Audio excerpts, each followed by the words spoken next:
Ostrich leather is the result of tanning skins taken from African ostriches farmed for the feathers, skin and meat. The leather is distinctive for its pattern of bumps of vacant quill follicles, ranged across a smooth field in varying densities. It requires an intricate, specialized and expensive production process, making its aesthetic value costly. Although the first commercial farming began in South Africa in 1850, the industry collapsed after World War I and the drop in demand for the feathers for fashionable hats and military uniforms. Other products were marketed, with each success backed by world events and droughts until now, when ostrich skin is globally available and seen as a luxury item in high-end demand. Leather came late in the story of ostrich farming, but after a tannery was set up on site, it went on to make an impact in European haute couture and in the U.S. The cowboy boots becoming widespread during the 1970s. Demand peaked in the 1980s. Availability was artificially limited when ostrich leather was subject to a cartel monopoly through trade sanctions and single export and distribution channels until the end of apartheid in 1993. After that and other factors, the South African government began to export stock, allowing other countries to have their own ranches. Although wider production resulted in competition and lower prices, Klein Karoo Group remains the leading global producer. There were estimated to be just under 500,000 commercially bred ostriches in the world in 2003, with around 350,000 of these in South Africa. Ostrich leather is regarded as an exotic leather product alongside crocodile, snake, lizard, camel, emu among others. Ostrich skins are the largest in terms of volumes traded in the global exotic skins market. The premium strain of ostrich is the African black, which originated on the ranches of South Africa through various forms of selective breeding. General description: ostrich leather is unmistakable in its appearance. No other material looks similar to it. It is characterized by raised points that are localized to the center of the hide. The portion with these bumps is called the crown. It's actually the back of the ostrich where the animal's neck meets its body. The bumps are quill follicles where a feather used to reside. On the left and right side of the diamond-shaped crown, the skin is quite smooth.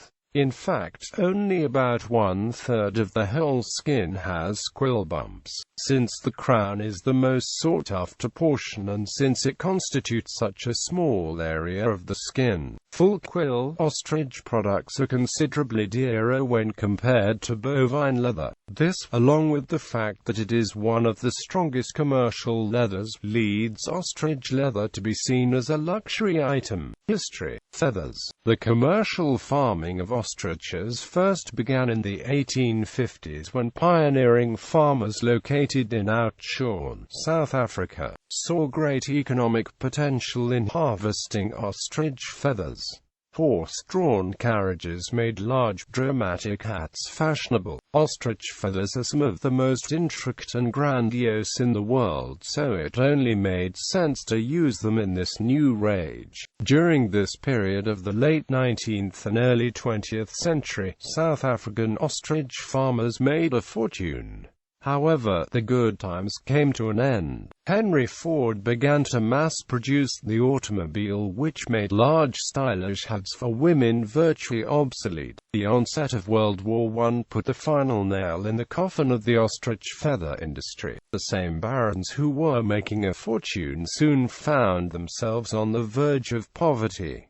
The future of the ostrich industry looked very grim indeed. Klein Karoo Cooperative. Over the next 50 years the entire industry bottomed out and maintained a minimal presence in the world. This status quo would not last, however. In 1945 the Klein Karoo region near Oudtshoorn set up a cooperative of farmers and speculators who would work together to rebuild the ostrich industry. Eventually the demand for ostrich meat locally grew to a point where an abattoir was needed. In 1963–64 the world's first ostrich abattoir was erected in Klein-Karoo by the KKLK to supply dried and fresh ostrich meat locally. The marketing of ostrich skin started in 1969–1970 when a leather tannery was built near the abattoir. Prior to this, there is very little known about the tanning process of ostrich skin. Most likely, ostrich skins were sent from the abattoir to tanneries in England and then sold to fashion houses. It appears that a group of South African entrepreneurs set out earlier in the 1960s in search of ways to tan ostrich skin. "I will give anything to see ostrich skins used," said Gerhard Olivier, with Hannah Sello UW, Jurgens Sherman and the tanner Johan Wilken. He traveled abroad for the first time in search of people who could tan ostrich leather. They came across Arnold and Diana Jaeger, founders of a tannery in London, who offered to train a tanner for Klein-Karoo. In 1970, the first ostrich skin tannery opened in Klein-Karoo. Cartel ostrich leather was instantly popular in high fashion throughout Europe and the United States, where it was used for cowboy boots. Notably, during the 1980s, demand was extremely high in the United States. During this period, apartheid and other political turmoil caused some countries, the United States included, to put pressure on South Africa in the form of trade sanctions. It was hard for ostrich leather to make it into the States, but it did. However, it came at a cost, and the ostrich leather purveyors brothers John G. Marler and Wilfred Marler of Dallas, Texas, were the only importers of ostrich skin for many years. Just like the single-channel KKLK, who had an iron grip on the exportation of the only viable ostrich skins, the Marlers were able to control not only prices but also who got skins in the United States and how many they were allowed. The control was so absolute that some bootmakers would be reprimanded by John if they sold his skins to other bootmakers. The entire arrangement has been compared to the De Beers Diamond Cartel. In 1993, apartheid in South Africa ended. This event, combined with the fact that several droughts in Klein-Karoo severely crippled the ostrich industry, forced the South African government to open up the exportation of ostrich stock. This allowed neighboring countries and even the U.S. to import and begin raising ostriches on their own. This effectively ended the strong monopoly enjoyed by South Africa and the KKLK. It also ended the Marlers' monopoly in the United States. More suppliers began to open up in the U.S., and with less trade restrictions, were able to supply ostrich leather at lower prices. Now there are several ostrich ranches and tanneries in the U.S., but with a 150-year head start, Klein-Karoo Group is still considered the industry leader, and South Africa the center of ostrich leather production. The leather, like other exotic skins, ostrich is a small area skin compared to bovine and horse hides, and is ranked by the follicles per area since they thin out further away from the neck. It is processed consequently in a more particular way to preserve the largest possible area for processing and treatments, and is put through more than 30 stages related to this. Per unit it is comparable to goat and sheep skins, and the range of equipment used is about the same. For this reason, the smaller units, smaller batches, subsequent longer tanning times and skills, increase the cost, elevating it to a luxury product.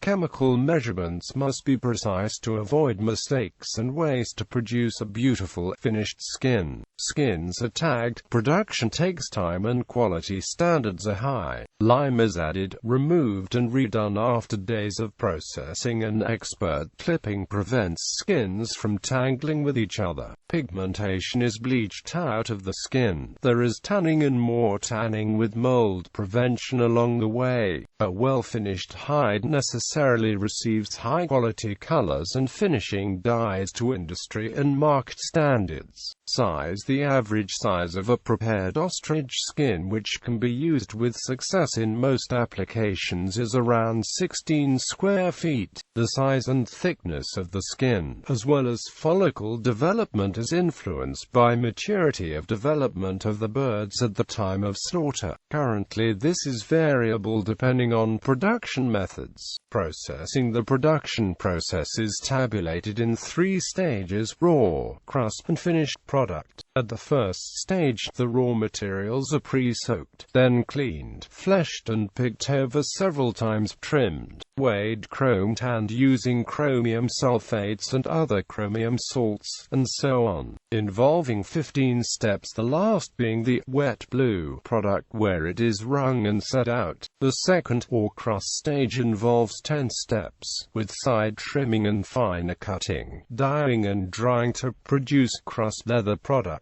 This when it is measured after drying. The third stage of finishing ostrich leather begins with conditioning to soften it, staking, and various other applications, making 11 steps including grading, measuring and packing. Because it is expensive to manufacture all 3 processes, countries that produce ostrich skins on a smaller scale export them at the raw and crust stages. South Africa is an important processor of finished skins for the main leather manufacturers in Japan. Other African countries engaged in ostrich skin processing are Zimbabwe, Namibia, Botswana. Botswana markets directly to South African tanneries. South African tanneries receives about 200,000 skins a year from the ostrich abattoirs of the region, and from elsewhere in the world it receives around 15,000 skins. South African tanneries export around 90% of its finished leather to manufacturers in Europe and East Asia, where it is made into gloves, wallets, handbags, shoes, luggage, upholstery, and sports goods. The remaining 10% goes to South African manufacturers of the same range of items. Grading: ostrich skins, like crocodile skins, are graded by the centimeter as they are sold in small measurements. Grading is required to set producer payment as well as finished leather prices. Finished skins, tannery for buyer. Graded crust, tannery to pay farmer, a buyer purchasing crust skins. Graded green, tannery to pay farmer, a trader. Graded green, trader to pay farmer. Note 1 and 2 use the same standards. Scars and blemishes currently form the basis for grading, with further penalties for poorly developed follicles and skins deemed too small. Definitions of acceptable follicle size and style are vague and often simply a subjective opinion of the tanner or buyer. A defect can be such things as a hole, scratch, loose scab, a healed wound, or bacterial damage. The World Ostrich Association has a document with full definitions of defects for each grade. The World Ostrich Association also have a document entitled Factors Influencing Skin Quality that can be accessed from the association's industry standards menu. Uses. Traditionally, fashion has driven the demand for ostrich leather. Fashion houses successfully used ostrich leather in handbags for many years. Most designer brands have at least one purse made with ostrich leather. Footwear is another way in which designers showcase the material, but by far the most widely used application is for ostrich leather boots. Just about every boot maker uses ostrich, and the demand for ostrich boots is higher than any other ostrich leather product. Belts are another major accessory that utilize ostrich leather. Of course, there are other uses for ostrich leather, notably shoes, wallets and jackets. The cost for most items is usually between $500 to $5,000. Handbags and jackets are highest priced due to the sheer amount of leather used. Designer handbags in ostrich leather are extremely popular, as many luxury designers such as Prada, Hermes, Smithson, Bottega Veneta and Gucci continue to make fashion statements with the wares made of exotic skins. Louis Vuitton has also popularized the use of ostrich skins, especially part of the runway collections. In 2006, the classic Louis Vuitton Quill 50 special ordered in an ostrich skin was $10,800. Although such items are expensive, women seek them out because they are simply beautiful and different.